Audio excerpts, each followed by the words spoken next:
Kevin Izquierdo, CEO de Claritas Turismo, y hoy en la visita guiada virtual vamos a hablar del Castillo de Santa Catalina, otro de los monumentos más emblemáticos de la ciudad de Jaén.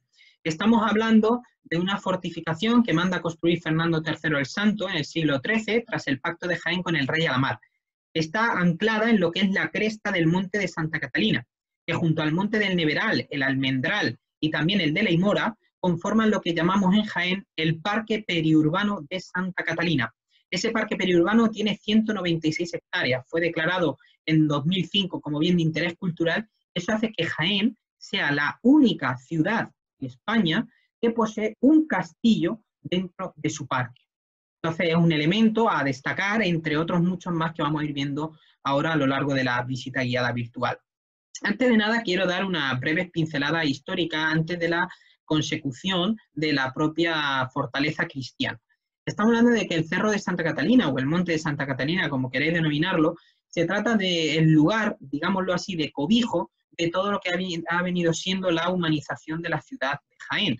Evidentemente, los primeros orígenes están situados en la zona de Marroquíes Bajos, a posteriori luego hubo otras pequeñas poblaciones y grandes poblaciones en los alrededores, como por ejemplo el yacimiento de Puente Tabla, pero sobre todo va a ser a partir del siglo IX, X aproximadamente, cuando empecemos a detectar ciertas ocupaciones en lo que viene a ser la ladera del Cerro de Santa Catalina. Un núcleo íbero que va a tener su gran repercusión a partir del siglo III, con la famosa batalla de Baécula, en la cual se va a romanizar esa sociedad íbera y va a convertirse en una población romana, siempre dentro del parangón político republicano. Después tendrá una fase más imperial, que eso conllevará a que se crezca la ciudad de Jaén en lo que viene a ser las propias faldas del Cerro Santa Catalina, configurando los barrios de la Magdalena o los barrios de San Juan. Sin embargo, no va a ser hasta el siglo VIII, época musulmana, Edad Media, cuando realmente se corone en el propio monte de Santa Catalina ese skyline de Jaén con diferentes fortalezas o castillos. Entonces, en el siglo VIII, Abderramán II decide trasladar la capitalidad de la provincia, que estaba situada en Mentesa Bastia, lo que hoy en día es la Guardia de Jaén, decide trasladarla a Jaén capital, llamándola Cora de Yaiyán. En ese preciso momento se manda a construir una fortaleza árabe que se llama Alcázar y que va a denominarse a partir de ahora el Alcázar Antiguo o el Viejo Alcázar. Ese lugar va a ser hoy en día el que está ocupando el actual parador de turismo.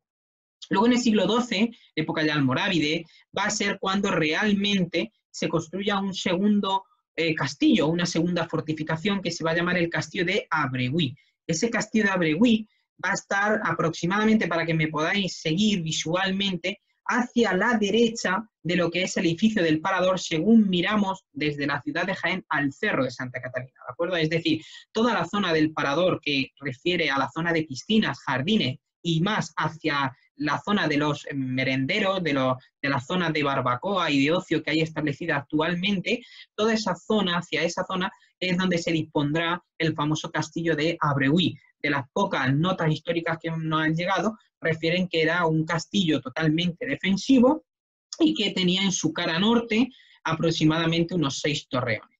Ese va a ser los dos castillos árabes que va a tener la ciudad de Jaén, el Viejo Alcázar y el Castillo de Abregüí. Cuando llega el siglo XIII, en 1246, como bien sabréis, Fernando III el Santo intenta conquistar la ciudad de Jaén. Sin embargo, va a llegar un momento en el que tras 2 intentos fallidos, no sepa muy bien cómo enfocar esa conquista de Jaén y se replantee abandonarla. Cuenta la leyenda que Santa Catalina se le apareció en la tienda de campaña, animándole, instándole a que no cesara en esa empresa de conquistar la ciudad de Jaén, que pronto la ciudad sería suya.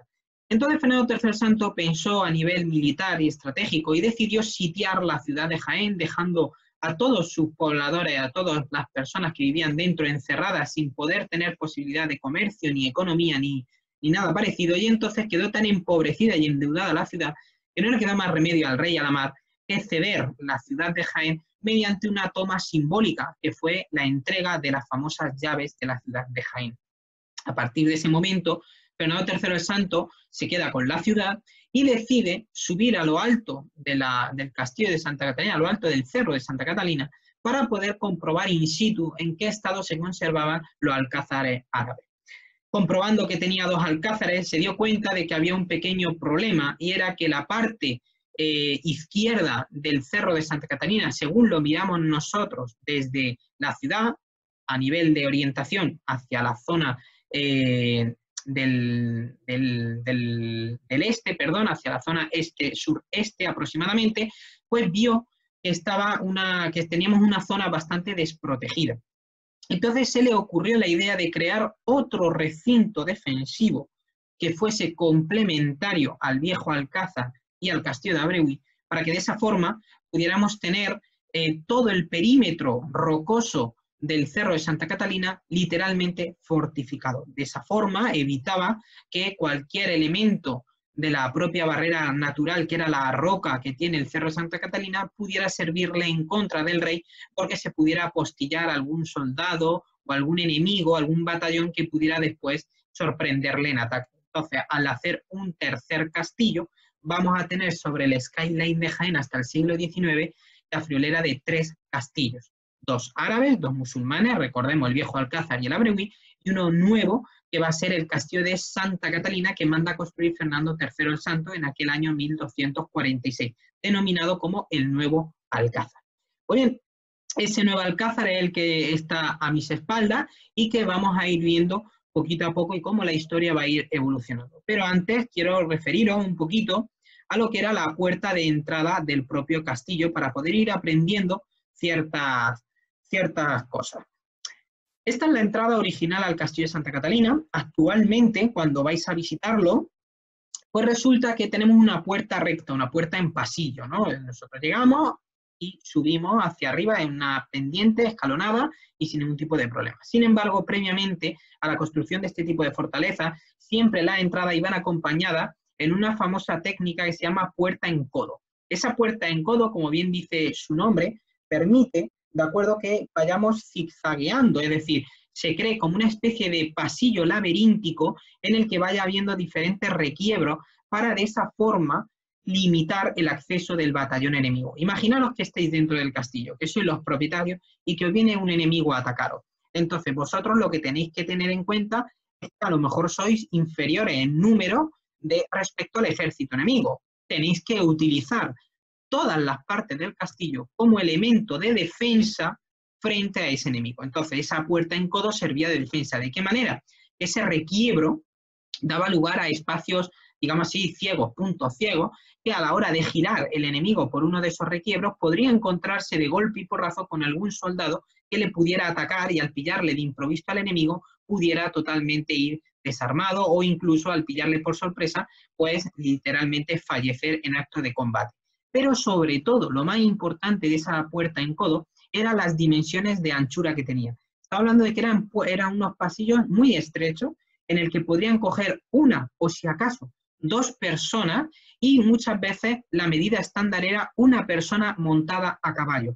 Entonces, imaginaros que nos vienen a atacar un batallón de 200 personas. Evidentemente, solo pueden ir pasando de uno en uno. Y el que esté dentro del castillo pues va a estar lo suficientemente armado y preparado con diferentes ballestas, espadas, lanzas, calderos de agua o aceite hirviendo o cualquier otro elemento que pudiera servir de ataque contra ese enemigo para poder reducirlo. Por tanto, la puerta original de este castillo sería una puerta en codo, para que os la podáis imaginar. Si nosotros accedemos al interior del actual castillo, esa puerta en codo giraría a mano derecha, después volvería a girar a mano izquierda, continuaría el pasillo y después volvería a girar a mano izquierda, dejándonos inmersos en el propio patio de armas del castillo de Santa Catalina.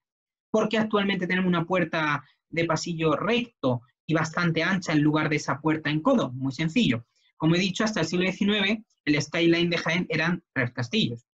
En 1808 sabéis que es la famosa batalla de Bailén, momento en el que las tropas de Napoleón fueron derrotadas por los bailenenses.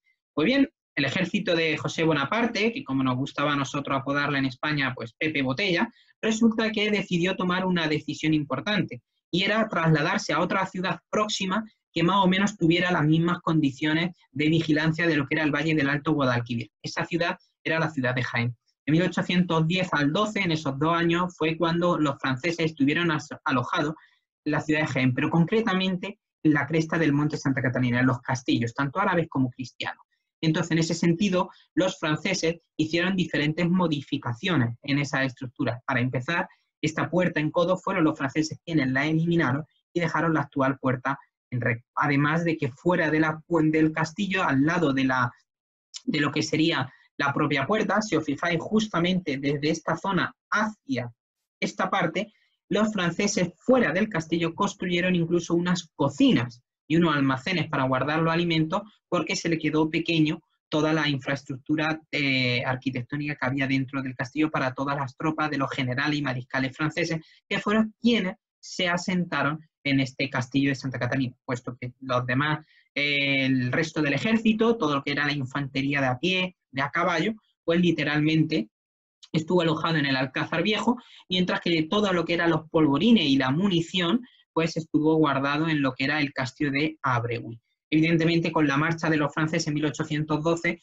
ordenaron dinamitar todos los castillos, como habitualmente solían hacer, y entonces dinamitaron el viejo Alcázar y el castillo de Abreuil. Sin embargo, tenemos constancia de que los generales franceses, por la solidaridad, la buena acogida que tuvieron los franceses respecto de los jienenses en esta ciudad en la que los jienenses no atacaron ni tampoco hicieron por dónde para que los franceses se marcharan de la ciudad, entonces los generales franceses quisieron tener un gesto de condescendencia y decidieron no dinamitar los castillos. No sabemos muy bien qué llegó a pasar, pero el caso es que una de esas razones es por la que actualmente el castillo de Santa Catalina sigue en pie. Sin embargo, los otros dos castillos no corrieron la misma suerte. Quizá la carta no llegó a tiempo o las órdenes que dieron a sus inferiores no les llegó a tiempo, pero el caso es que desde ese momento hace que ya Jaén solo posea un castillo. Evidentemente tenemos hoy en día un parador magnífico que imita a un castillo, pero evidentemente es una estructura moderna de los años 60 en la que a la hora de construirse se puso como premisa respetar la decoración al máximo, la estética de lo que era el castillo que había al lado, para no romper ese equilibrio visual que tenía la cresta del castillo de Santa Catalina. Bueno, dicho esto, vamos a entrar de lleno en el castillo de Santa Catalina y como decía, fuese en puerta en codo o fuese puerta en pasillo, lo primero que nos vamos a encontrar va a ser este patio de armas. Me voy a girar un poquito para que podáis verlo, ¿vale? Aquí veis aproximadamente todo el patio de armas. Actualmente se llama patio de armas inferior, es como podríamos denominarlo, para que me podáis ir entendiendo. Mirad, antes de nada, quiero que tengáis en cuenta lo siguiente. Este castillo de Santa Catalina, durante toda su historia, todo el avatar del tiempo ha ido teniendo diferentes transformaciones y sobre todo diferentes dueños. Yo voy a centrar en tres partes. Por un lado va a estar la parte de Fernando III el Santo, la parte cristiana. Por otro lado va a estar la parte del condestable don Miguel Lucas de Iranzo, que es la parte del siglo XV. Y por otro lado va a estar la parte de los franceses, la parte del siglo XIX con la guerra de la independencia.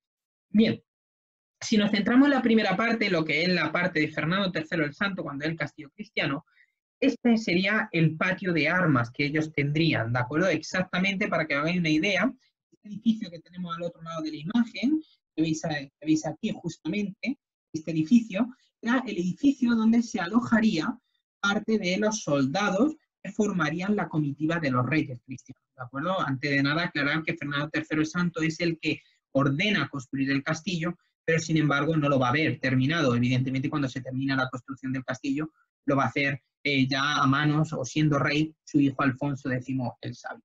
Sin embargo, el patio de armas solo tenía ese edificio que acabo de citar. Cuando llega la época del condestable, tenemos constancia de que más o menos el patio se suele conservar más o menos igual. Sin embargo, va a ser en el siglo XIX cuando se transforma. En el siglo XIX, aparte de este edificio, si os fijáis al fondo de lo que es la imagen, veréis que hay como otro muro de mampostería, de acuerdo, que literalmente pues se va a cruzar de manera perpendicular por todo el patio. Ese edificio es un edificio extra que añaden los franceses para que de esa manera puedan albergar o contener más número de ejército, más número de personas dentro del patio de armas. ¿Qué va a suponer esto? Pues que el patio de armas se reduzca, pues no a la mitad, pero sí casi a la mitad de lo que era la dimensión real. Iban a ser los franceses lo que le den el nombre de patio de armas inferior. ¿Por qué? Porque en la parte alta del castillo, que ahora mismo os la voy a mostrar aquí la tenéis, Esta sería la parte de detrás, ¿de acuerdo? Para que os podáis entender. Justamente detrás mía veis que hay un muro, ¿vale? Todo este muro, pues justo al otro lado nos encontramos con esta parte del castillo de Santa Catalina. Esta parte, ¿vale? Que veis que está actualmente con todos los restos arqueológicos en florecimiento, a flor, para que todo el mundo lo pueda ver, pues realmente en época cristiana, ¿vale? Va a ser una serie de dependencias que ahora voy a citar, pero los franceses lo van a llenar y lo van a denominar patio de armas superior, ¿vale? Ahora entraré en detalle en este patio, voy a volver al anterior, pero para que os hagáis idea, este sería el patio de armas superior y este sería el patio de armas inferior. Los nombres creo que son claros, pero para que os hagáis una idea, lo que en época cristiana fuese Fernando III el Santo o Alfonso X el Sabio en el siglo XIII, como en el siglo XV con el Condestable, hasta el siglo XIX, va a haber solo un patio de armas, y a partir del siglo XIX vamos a tener, con los franceses, 2 patios de armas. ¿Qué destaca en este patio de armas? Pues un espacio muy singular que a día de hoy, pues bueno, quizás suene un poquito escatológico, pero gracias a algunas fotografías que nos han ido cediendo y prestando, ¿de acuerdo? Pues nos encontramos con lo que son las famosas letrinas, ¿de acuerdo? Aquí las tenéis. Fijaros, las letrinas es uno de los espacios más peculiares, digámoslo así, que tenemos en este castillo, porque junto con los calabozos y con la poterna son los 3 únicos lugares que nunca, jamás se han cambiado. Estas letrinas están situadas en una de las torres del lado sur del castillo. Ahora enseñaré otra fotografía y vais a entender mejor el posicionamiento de cada una de las torres. Pero para avanzar un poquito más, estas letrinas, ¿de acuerdo?, servían para, evidentemente, echar todos nuestros excrementos, lo que es el aseo público de hoy en día. Entonces, ya que tenían hecha lo que era la propia bajante por el desnivel del terreno, pues era innecesario tener que acondicionar otro espacio para poder hacer sus necesidades. Como ya lo tenían, indistintamente en cualquier periodo cronológico, siempre se iban utilizando este tipo de letrinas. Y era una cosa muy sencilla. Como veis, donde está el agujero, la persona se ponía encima, se ponía de pie, se acuclillaba o se arrodillaba como si fuera una sentadilla y tranquilamente hacer sus necesidades sin ningún tipo de periódico, ni la tablet, ni el iPhone 10, ni nada parecido. Simplemente hacían sus necesidades y se marchaban. Por la propia gravedad caía a lo que era lo bajo del castillo y allí posiblemente hubiera varios esclavos que con las carretas y las bestias pues amontonarían ahí todos esos excrementos para después utilizarlo como abono para poder ir sembrando diferentes campos. Tampoco era un abono demasiado excesivo, pero por lo menos le podían dar salida. Como decía, las letrinas es uno de los espacios que nunca se modificó en el castillo, de la misma manera que la propia poterna o puerta secundaria o llamado el portillo. Mirad, si yo me muevo un poquito, aquí veis prácticamente lo que es la poterna. Para que os podáis hacer a la idea, justo en este lado, ¿de acuerdo? Tenemos el patio de armas inferior y esta señal que tenemos aquí justamente, ¿vale? Está justo al lado de la puerta de entrada a las letrinas. Entonces, más o menos para que vayáis ubicando.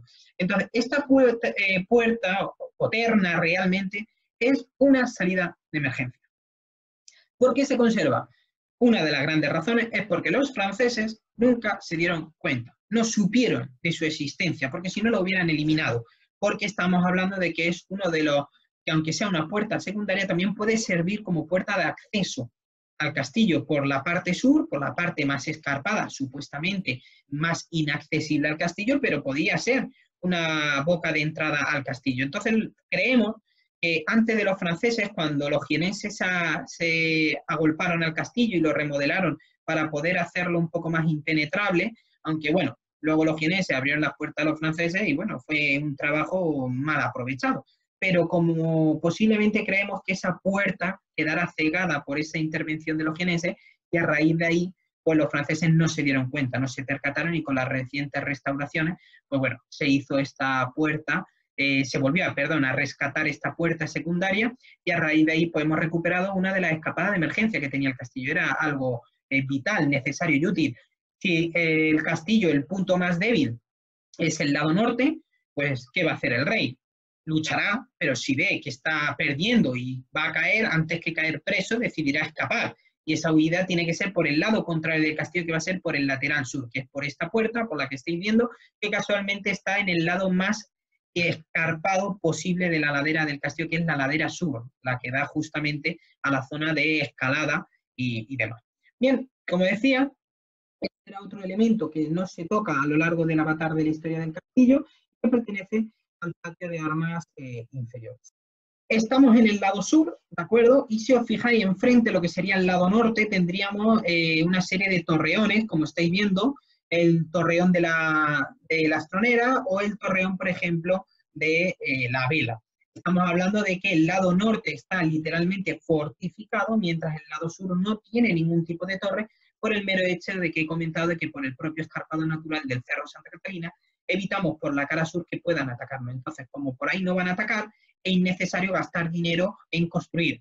Tenemos que destinarlo todo a la parte más débil del castillo, que en esta ocasión era la parte norte, que es la parte que la ciudadanía de Jaén ve desde sus casas, desde su edificio, todo aquel que viva, evidentemente, al lado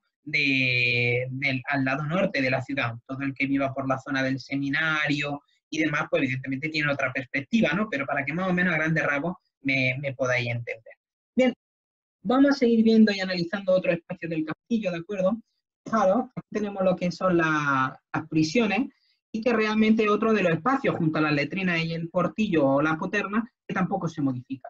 Esta prisión, pues supuestamente se construiría en el siglo XIII con Fernando III el Santo y que evidentemente a lo largo de la historia pues, ha servido siempre para la misma funcionalidad, apresar a todas esas personas que infringían las normas o incluso desafiaban o hacían un desaire a aquellos nobles de gran importancia. Y si no, pues que se lo digan al comendador de Tegalajar, el pobrecillo, por desafiar, digámoslo así, al condestable don Miguel Lucas Diranzo, pues fue apresado y destinado a esta celda, ¿no? O si no, el pobre Pedro del Alcaide, que está encerrado en esta celda que veis aquí, que es la última del calabozo, donde el pobre fue apresado por los franceses en 1811, lo trajeron aquí y aquí lo dejaron durante 3 días encerrado, confinado, con muchísimas más personas. Algunas de las celdas dicen que podía llegar a haber entre 35 y 50 personas, todas hacinadas en unas condiciones de muchísima insalubridad, en la que cuando llueve un poquito enseguida se crean humedades, se llena de charcos de agua, apenas había ventilación y por tanto las condiciones en las que estarían pues serían bastante paupérrimas.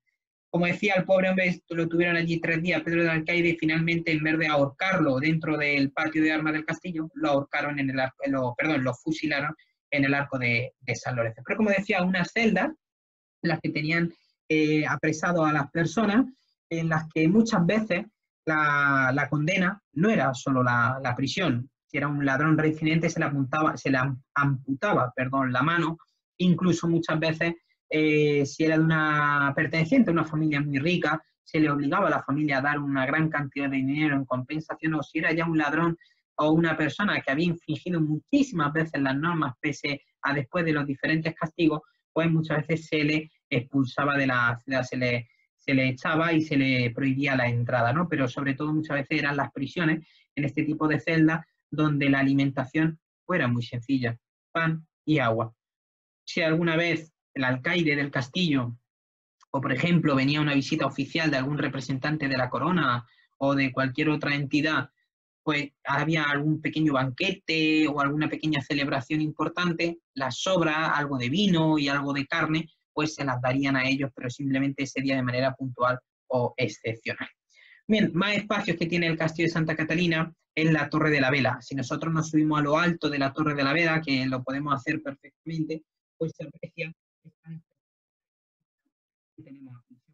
Se ve todo el patio de armas superior que he comentado con estos que ahora explicaré un poquito más en detalle, y sobre todo el patio de armas inferior y las torres. Mira, aquí se ve muy bien. Me voy a poner en el centro para que lo podáis ver perfectamente, como a mano izquierda se ve claramente todo el lado sur, que no tiene torre, y a mano izquierda está el lado norte, perdón, a mano derecha está el lado norte, que sí tiene torres. Aquí se ve claramente cómo el castillo tiene un lado débil y un lado bastante fuerte. Una curiosidad, a lo mejor no se ve a priori por la foto, pero si os fijáis bien, este castillo tiene una forma muy peculiar, y es que tiene forma de barco. Desde arriba, a vista de pájaro, a vista de dron, tiene una forma peculiar de un barco, y es todo fruto de la casuística de la propia, del propio cerro, del propio monte de Santa Catalina, que conforme va cerrándose o se va llegando a lo que es el final de ese cerro, se va estrechando y por ende la construcción del castillo se va también estrechando, configurando esa fisonomía tan singular o peculiar de ser un barco. Como decía, estamos en lo alto de la Torre de la Vela. Nombre procede evidentemente de esa tradición antigua de que durante toda la noche pasaban los soldados en vela para poder vigilar el castillo y que al fin y al cabo cumple la función como cualquier otra torre de torre vigía, una torre de vigilancia de poder controlar todo el territorio del Valle del Alto Guadalquivir, que es la provincia de Jaén. En caso de días muy soleados, como estamos viendo en esta fotografía, pues resulta que utilizaban muchas veces los espejos para poder aprovechar los destellos del sol para comunicarse. En días muy nublados utilizaban nubes o columnas de humo mediante hoguera y por las noches utilizarían candiles. Apagando y encendiendo esos candiles o antorchas emitirían una especie de destellos visuales, igual que pasaba con las columnas de humo o con los destellos del sol reflejados por el espejo. Al fin y al cabo un poquito un código Morse, ¿no? Una especie de comunicación en la que avisaban si estaba todo tranquilo, calmado o si estaban en peligro.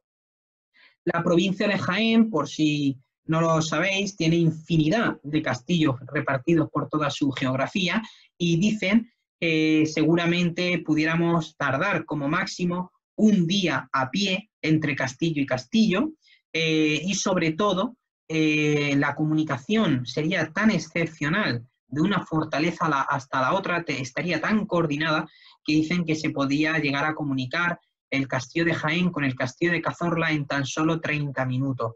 Son dichos populares que se vienen argumentando desde hace mucho tiempo, que posiblemente pudieran ser verdad, pero sí que es cierto que en muchos días despejados, en los que apenas hay contaminación y hay buena luz y claridad, sí que es verdad que desde el castillo de Santa Catalina se puede visualizar toda la montaña rocosa de Cazorla, Segura, Las Villas, Sierra Morena, la Sierra de Andújar, se puede ver Sierra Mágina y evidentemente toda la Sierra Sur de Jaén. Por tanto, la visibilidad no nos la puede negar nadie y quizá pues, pueda haber parte de razón, parte de leyenda, pero el caso es que la comunicación entre los castillos de la provincia de Jaén serían muy importantes.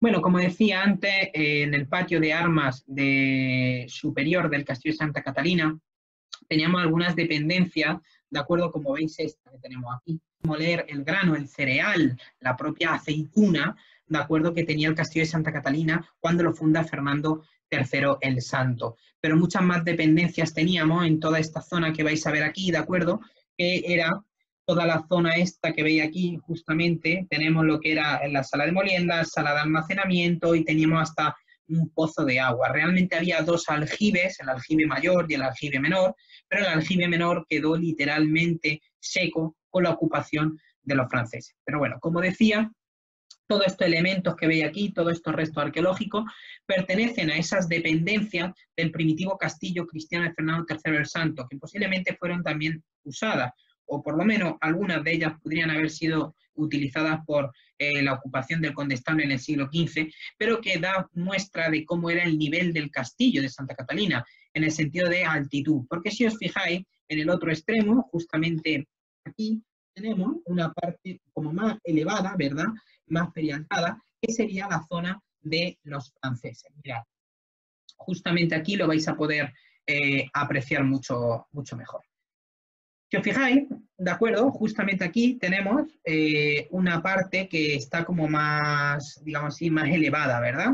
En todo este desnivel es el material de relleno que utilizaron los franceses para cubrir todo el patio de armas. Es decir, toda esta parte que he comentado antes que era cristiana, queda literalmente sepultado por todo este incremento de material, de acuerdo, de relleno, para poder dar más altura al patio de armas, y eso lo hicieron los franceses. Entre otros materiales utilizaron restos de iglesias, como por ejemplo la iglesia de Santiago, al estar en deterioro, en desuso y sobre todo en ruinas, se la subieron piedra a piedra para poder utilizarla, el material, y poder, digámoslo así, rellenar todo el patio de armas, dando pie a generar ese segundo patio de armas, como dije al principio, se llamaba patio de armas superior.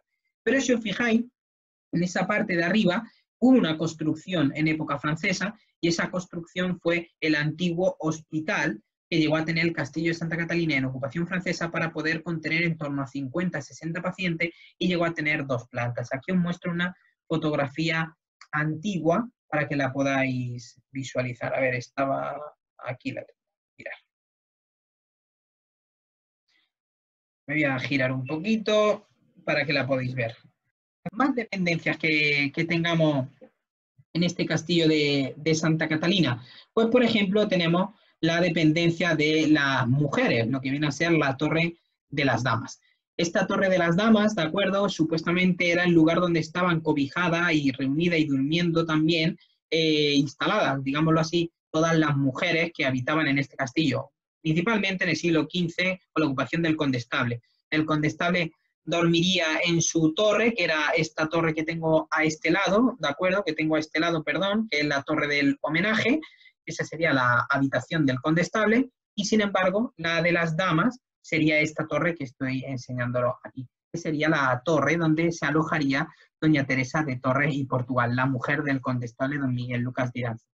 Fijaros, me llama la atención esta especie de, digamos así, de cartel, ¿no?, que tenemos aquí, en el que vemos cómo tenemos a un hombre, un caballero con 3 doncellas. No sé si sabréis a qué alude, pero alude al famoso poema de las 3 morillas de Jaén que hizo Federico García Lorca. Bien, como comentaba, aparte de esta Torre de las Damas, también teníamos la Torre del Homenaje, que aquí la veis, que es la torre más alta que tiene un castillo, y que al fin y al cabo el nombre viene derivado de ese homenaje que se le daba a los alcaides flamantes, es decir, a los recién nombrados caballeros, alcaides o concejales de una ciudad, de acuerdo en el sentido de nombramiento oficial. Cuando se le nombraba alcaide, automáticamente se le homenajeaba con un opulento banquete en la torre más alta de un castillo. A raíz de ahí, esta torre, siempre la torre más alta de una fortaleza, recibirá el nombre de Torre del Homenaje. Dentro de esa Torre del Homenaje, ¿qué nos podemos encontrar? Pues una de esas salas es esta que tenemos aquí, que es la sala intermedia. La torre está dividida en 3 plantas y esta planta intermedia es actualmente una especie de auditorio para poder visualizar ciertas proyecciones. Sin embargo, actualmente una de las salas que más visualizaciones suele proyectar en la parte inferior de la torre, que es esta que tenéis aquí, que también se suele utilizar para algunas conferencias, y que esta primera sala o habitación de la torre del homenaje era donde estaban las cocinas cuando el condestable la habitaba. Sabéis que el condestable tenía su propio palacio en la ciudad de Jaén, pero el castillo de Santa Catalina lo utilizaba como residencia veraniega o en caso de peste o hambruna. Entonces, esta sala era la sala de las cocinas. La planta superior es esta que he mostrado antes, era donde se asentaban algunos soldados para poder recibir a esos nobles que querían tener una audiencia con el condestable y entonces le hacía esperar allí, y después, cuando les daban el permiso necesario, le admitían a que subieran a la habitación del condestable, que estaba en la 3ª planta. Esta es la habitación del condestable don Miguel Lucas de Iranzo, donde por un lado pues podemos ver la escribanía que tenemos a este lado, donde él firmaría sus documentos, y en la otra parte de la sala pues podemos ver tanto la armadura que podría emplear como las armas que él tendría, ¿no? De esa forma podemos hacernos una idea del equipamiento militar que podía llevar un caballero o un alcaide o un gobernador de la talla del propio condestable don Miguel Lucas de Iranzo. Aquí tenéis una vista mucho más importante de toda la sala, de la amplitud que tiene, y si os fijáis tenemos 2 paneles explicativos a ambos lados. Una es del condestable don Miguel Lucas de Iranzo y otra es de Teresa de Torres, su mujer, hablándonos un poquito de su historia. En definitiva, el castillo de Santa Catalina, hay muchas más cosas que me he dejado en el tintero para no querer ser demasiado tedioso y alargar demasiado la visita, pero por último me gustaría finalizar con esta maravillosa vista desde la Torre de la Vela de toda la ciudad de Jaén. Yo lo que estoy tapando es uno de los monumentos o lugares más importantes de la ciudad, que es la famosa Cruz del Castillo. Alude a una leyenda en la que dicen que uno de los caballeros de Fernando III el Santo, cuando conquistó la ciudad, clavó allí arriba su espada, y desde entonces se decidió mantener una cruz como símbolo cristiano, como símbolo de victoria, en lo alto del Cerro Santa Catalina. De ahí es la tradición de que en Jaén siempre haya una cruz en lo que es el skyline de la ciudad de Jaén. A veces era de metal, otra vez era de piedra, pero fue la familia Valguería la que en los años 50 decidió clavar la actual cruz de hormigón armado para que de cualquier parte de la ciudad de Jaén pues pueda verse y saberse que esta ciudad de Jaén fue conquistada y cristianizada por Fernando III el Santo. Muchas gracias, espero que os haya gustado esta visita guiada virtual por el castillo de Santa Catalina y os animo a que sigáis participando en estas visitas guiadas virtuales que vamos haciendo, que sigáis comentando, que sigáis dándole a me gusta y sobre todo vayáis suscribiendo para poder ir dejándonos preguntas o comentarios que queráis hacer respecto a todos nuestros vídeos, sugerencias, etcétera, etcétera. Os animo a que lo compartáis por vuestras redes sociales y os esperamos muy pronto en otra visita virtual. Muchísimas gracias de parte de todo el equipo de Claritas Turismo y muchísimas gracias por mi parte.